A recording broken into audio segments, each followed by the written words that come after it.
Magandang araw mga kaibigan. Gising na tayo ay magbasura sapagkat puno na ang ating basurahan. So tayo po ay magtatapon ng basura sa transfer station.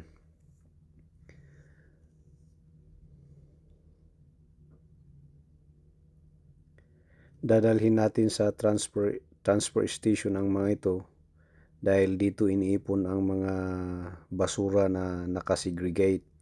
At pagkatapos ay hahakutin nila papunta sa landfill.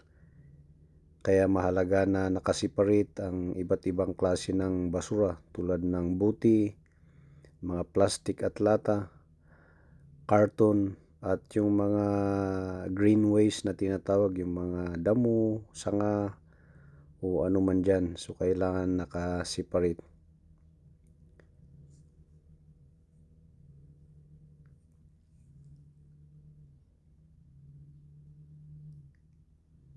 Kasama ko si Kuya at tayo ay magbabasura. So yan, ito yung transfer station na tinatawag.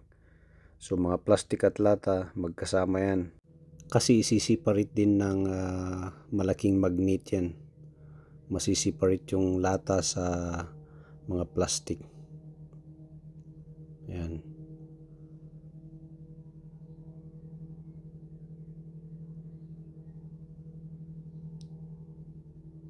Ganyan lang pagbasura dito. At least nakasiparate lahat. Yan.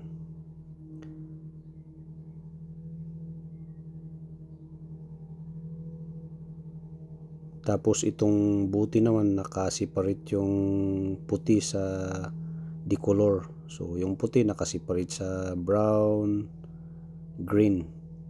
Tatlong kulay lang naman yan. Puti, brown at saka green na mga buti. Yan. Ganyan lang ang paraan ng pagbabasura dito sa New Zealand. So lahat ng town ay mayroon tinatawag na transfer station.